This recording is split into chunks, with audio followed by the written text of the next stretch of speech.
नमस्कार सम्मानित साथियों, मैं रमेश चंद्र पांडे आज अपने YouTube के चेत जाओ चैनल, जो कि विकास के प्रति जवाबदेही से जुड़े सवालों पर विभागी से अपनी राय व्यक्त करने के लिए बनाया गया है, के माध्यम से जिस विषय को आप सबके साथ साझा करना चाह रहा हूँ वह है उत्तराखंड में लोक सूचना अधिकार अधिनियम के तहत सूचना मांगने पर किस ढंग से टाल मटोल विभागाध्यक्षों के स्तर से और होती है और उन विभागाध्यक्षों के स्तर से की जाती रही टाल मटोल के विरुद्ध अगर राज्य सूचना आयोग में भी अगर शिकायत करो तो उस शिकायत का भी निस्तारण किस ढंग से होता है, उसकी एक वानगी आप सबके साथ शेयर करना चाह रहा हूँ। मेरे द्वारा उत्तराखंड विधानसभा के लोक सूचना अधिकारी से को 25 अप्रैल 2023 को एक आवेदन भेजकर 2 बिंदुओं पर सूचना मांगी गई थी। इस सूचना को देने में टाल मटोल होती रही और वो टाल मटोल के बाद जब मेरे द्वारा उसमें द्वितीय अपील की गई तो 15 मार्च 2024 को उस पर द्वितीय अपील की सुनवाई हुई और सुनवाई में जैसे सुनवाई हुई तो सुनवाई के ठीक पहले 4 दिन पहले लोक सूचना अधिकारी द्वारा कह दिया गया कि यह सूचना उनके द्वारा रजिस्टर्ड ढंग से भेज दी गई है। तो सेकंड अपील में के आदेश में कहा गया कि अगर अपीलार्थी अगर सूचना से संतुष्ट न हो तो धारा 18 के तहत शिकायत करे। जब मुझे सूचना मिली तो सूचना अपूर्ण थी और मेरे द्वारा इसके अगेंस्ट शिकायत की गई। तो शिकायत पर 25 सितंबर को राज्य सूचना आयोग में सुनवाई हुई और 25 सितंबर को जो सुनवाई होने के बाद ये जो आदेश जारी हुआ है वो आदेश जारी हुआ है। राज्य सूचना आयुक्त विवेक शर्मा जी के स्तर से सुनवाई हुई और सुनवाई के बाद ये आदेश जारी हुआ है और इस आदेश में शिकायत का निस्तारण किया गया है। शिकायत का निस्तारण किस ढंग से किया गया है और इसका क्या डिटेल है अपडेट, उसको बारे में डिटेल से बताने से पूर्व मैं चाहूँगा कि 25 सितंबर को जो सुनवाई के दरमियान का जो वीडियो है मेरे द्वारा दूरभाष के जरिए जो अपना पक्ष रखा गया था उसे आपके साथ शेयर करना चाहता हूँ, कृपया उसे देखें। हाँ हाँ, नमस्कार सर। डेट मांग अब इन्होंने सर मैंने अपनी शिकायती पत्र में मतलब मैंने जो शिकायती पत्र में डाला है वो अपनी पूरी बात उसमें कह दी है। इन्होंने पहले जब आप आयोग के द्वारा जो इसमें मेरी द्वितीय अपील पर डिसीजन लिया था, हेलो जी हाँ हाँ वही है बिल्कुल।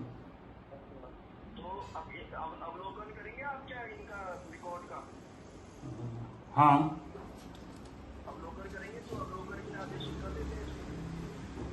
नहीं सर, मतलब इसमें क्या ये नोटिस इन्होंने जो अभी मुझे जैसे ये आपने आज की ये मेरी शिकायत पर सुनवाई के लिए आपने नोटिस भेजा तो इस बीच इन्होंने एक पत्र भेजा है मुझे 18 सितंबर 2024 को और इसमें इनका ये कहना है, इन्होंने जो बिंदु संख्या 2 जो नोटशीट वगैरह के बारे में जो मुझे सूचित कर रखा है, ये कह रहे हैं पत्रावली के नोट और टिप्पणियों की सत्य प्रतिलिपि के संबंध में अवगत कराना है कि सूचना का अधिकार अधिनियम की धारा 816 के अनुसार मंत्रिमंडल के कागजात जिसमें मंत्रिपरिषद सचिवों और अन्य अधिकारियों के विचार विमर्श के अभिलेख सम्मिलित हैं, परंतु यह कि मंत्रिपरिषद के विनिश्चय उनके कारण तथा वह सामग्री जिसके आधार पर विनिश्चय किए गए थे विनिश्चय किए जाने और विषय के पूरा या समाप्त होने के पश्चात जनता को उपलब्ध कराए जाएंगे। इसके अतिरिक्त यह भी अवगत कराना है कि पत्रावली उच्चानुमोदन हेतु प्रस्तुत की गई थी, जो कि अभी तक प्राप्त नहीं हुई है। पत्रावली संबंधित अनुभाग को प्राप्त होने एवं विषय के पूरा या समाप्त होने पर ही वांछित सूचना उपलब्ध कराई जा सकेगी। ये इसमें इनका कहना है। अच्छा, तो ये लोग उपस्थित हुए होंगे सर, ये तो इनके पास भी होगी, पत्रावली लेके आए होंगे।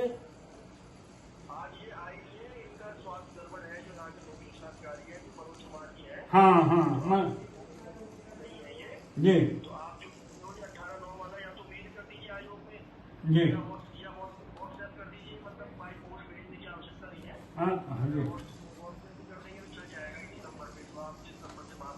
जी सर जी जी। तो सर इसका कंक्लूजन क्या निकाले, मतलब ये अब जिसमें मेरा ये कहना था बिंदु संख्या 2 को अगर आप देख रहे होंगे, बिंदु संख्या 2 में जो हमने पत्र मांगा था 31 मार्च 2023 का, वो इन्होंने मुझे उपलब्ध करा दिया और वो पत्र इन्होंने सत्य प्रतिलिपि प्रमाणित भी किया। तो हमारा कहना है कि जिस पत्रावली में वो पत्र होगा उसी पत्रावली में नोटशीट भी होंगी।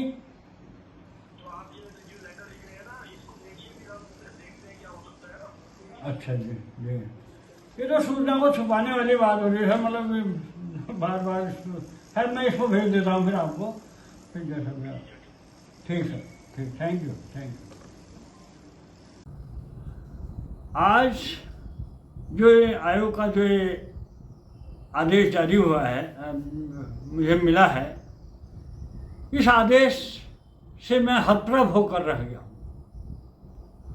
जो आम लोगों के लिए जो राज्य जब सारे विभागाध्यक्षों और सूचना अधिकारियों के स्तर से टाल मटोल होती रही है, सूचना को छुपाने की दिशा में हर तमाम झूठ फरेब और टाल मटोल होती रही है, और अंततः आम लोगों को अपेक्षा होती है, लोग को अपेक्षा होती है कि राज्य सूचना आयोग उनके फेवर में सुनवाई करके उनके फेवर में डिसीजन करेगा और सूचना उपलब्ध कराएगा।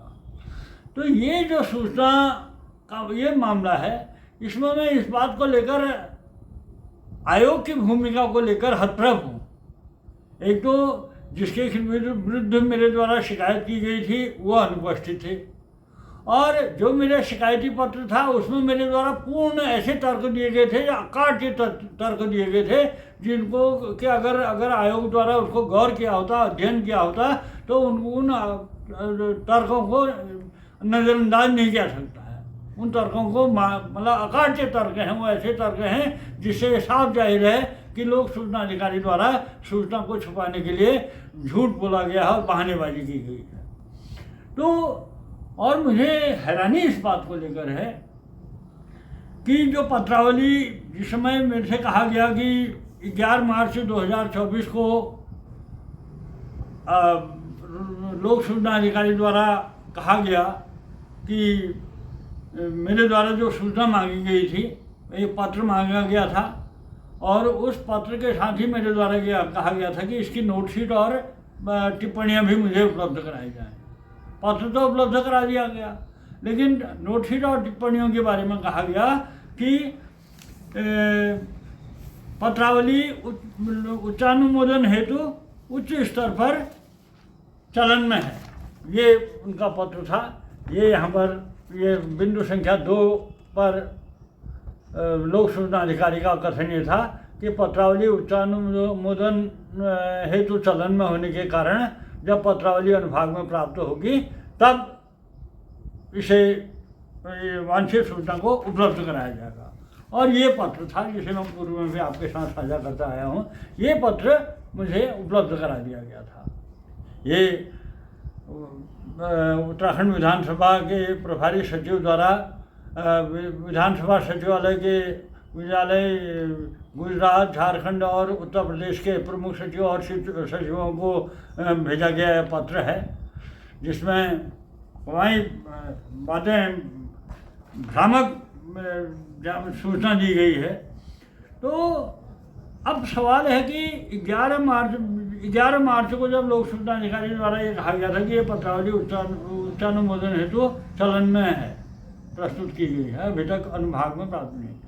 आज 6 माह हो गए। 6 माह तक वो किस विषय को लेकर उच्चानुमोदन हेतु प्रस्तावित है और 6 महीने बाद 6 महीने से किस स्तर पर वो लंबित है पत्रावली, वो उसका कहीं कोई ये जानने की इस यक्ष प्रश्न पर आयोग द्वारा कोई भी परीक्षा करने की जरूरत नहीं समझेंगे।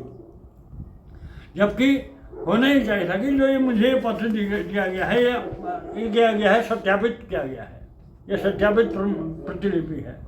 तो हमारा जो मैंने अपने शिकायती पत्र में दिया गया था उसमें कहा गया था कि जिस पत्रावली में यह पत्र होगा उसी पत्रावली में नोटशीट और टिप्पणियाँ भी होंगी स्वाभाविक रूप से, जैसा कि राजकाज में होता है। अब इन्होंने ये पत्र तो दे दिया। हमारा कहना था कि अगर ये प्रमाणित कर रखा आपने तो उस जिस पत्रावली से देखकर, मूल पत्र को देखकर ही ये सत्यापित की गई होगी। तो जिस पत्रावली में यह पत्र था उसी पत्रावली में नोटशीट और टिप्पणियाँ भी होनी चाहिए। लेकिन यहाँ इन्होंने सूचना को छुपाने के लिए कह दिया कि नोटशीट और पत्रावली उसमें की पत्रावली अनुमोदन हेतु चलन में है। तो ये सरासर झूठ बोलने वाली बातें हैं। इसमें ये स्पष्ट है, क्योंकि ये संभव ही नहीं है चीज़ें। अब बातें ये हैं कि ऐसे में पूर्व में भी, अब अगर हम आयोग, अब ये लास्ट होता है राज्य द्वितीय अपील के बाद फिर शिकायत का प्रावधान है नियमानुसार आरटीआई में, शिकायत का भी निस्तारण कर दिया गया है। और मज़े की बात यह है, हैरानी की बात यह है कि राज्य सूचना आयोग द्वारा उस सुनवाई के दरमियान जब मैंने उनको कहा गया कि लोक सूचना अधिकारी द्वारा 18 सितंबर को जो मुझे पत्र दिया गया है उसमें ये कहा गया है कि अभी तक वो पत्रावली अनुभाग में नहीं मिली है, ये वो पत्र मैंने पढ़कर सुनाया तो उन्होंने कहा कि इसको व्हाट्सएप में भेज दो। और जैसे ये वीडियो में भी जो वार्तालाप है वो उजागर हुआ है। और जब भेजा तो उसी पत्र को इस आदेश में कोट करके आदेश जारी कर दिया गया है कि ये, और कह दिया गया है कि ये इस शिकायत का निस्तारण किया जाता है। तो ये अब ऐसे में है कि आम आदमी जो कि राज्य सूचना आयोग से अपेक्षा करता है कि अगर कहीं से उसे सूचना नहीं मिलती है तो अगर वो आयोग से अपेक्षा करता है तो आयोग के स्तर से ऐसे आंख बंद करके, मैं तो कहूँगा मेरी शिकायत को का अध्ययन किया ही नहीं गया है और जिसके खिलाफ शिकायत की गई थी उसके अनुपस्थिति में, और उसी के द्वारा जो कथन है अपने पत्र में, उसी कथन को इस आदेश में कोट करते हुए मुझे बता दिया गया है कि शिकायत का निस्तारण करते हुए ये इसमें कहा गया है कि उपरोक्त से स्पष्ट है कि पत्रावली उच्चानुमोदन हेतु चलन में है। लोक सूचना अधिकारी को निर्देशित किया जाता है कि पत्रावली पर उच्चानुमोदन प्राप्त होने पर शिकायतकर्ता को वांछित सूचनाएं नियमानुसार उपलब्ध कराना सुनिश्चित करें। अब हम कहाँ जाएं इस सूचना को प्राप्त करने के लिए। और दूसरी बात है, जो विधानसभा के लोक सूचना अधिकारी द्वारा जिस सूचना को सत्र माह से छुपाने के लिए तमाम टाल मटोल और झूठे वक्तव्य दिए जाते रहे हैं, वो सूचना अब के लिए क्या अब मुझे कोर्ट जाना पड़ेगा? अब कोर्ट जाएगा, आम आदमी कोर्ट के चक्कर लगाएगा। अब तब और आखिर मेरा नहीं मानना है कि ये जो सूचना है, इस सूचना से विधानसभा की कार्यशैली का पूरा भंडाफोड़ हो जाएगा। ये तो तय है कि इसमें जैसे कि इन्होंने कहा था कि इस पत्र में तो इन्होंने कहा कि ये देखभाल करने वाली बात है कि इसमें हमने पूछा था कि कार्मिकों के, कर्मचारियों और अधिकारियों के विभागीय ढांचा और वेतनमान के लिए समिति का गठन किया गया है, उसके बारे में सूचना मांगी गई थी। तो इसमें इन्होंने कहा है कि जो ये कार्मिकों के, कर्मचारियों और अधिकारियों के विभागीय ढांचा और वेतनमान के लिए विधानसभा अध्यक्ष द्वारा समिति का गठन किया गया है। इस पत्र में तो ये कहा गया है गठन किया गया है, इसमें लिखा है स्पष्ट तौर पर। और दूसरे पत्र में लिखा गया है, दूसरे पत्र में इसमें ये कह रहे हैं कि समिति का गठन नहीं किया गया है। लोक सूचना अधिकारी कह रहे हैं कि समिति का गठन नहीं किया गया है। तो ये कंट्रास्ट हो रहा है, विरोधाभासी है। एक और कह रहे हैं, और तो जो 3 विधानसभाओं को जो पत्र दिया गया है इसमें झूठी जानकारी दी गई है, भ्रामक जानकारी दी गई है। तो अब इसकी असलियत कहाँ से आएगी? एक पत्र में तो कहा है कि समिति का विधानसभा अध्यक्ष द्वारा समिति का गठन किया गया है, और दूसरे पत्र में लोक सुविधा अधिकारी कह रहे हैं कि समिति का गठन नहीं किया गया है। अब ऐसे में वास्तविकता कहाँ से? वास्तविकता का पता चलेगा ये नोटशीट और टिप्पणियों से।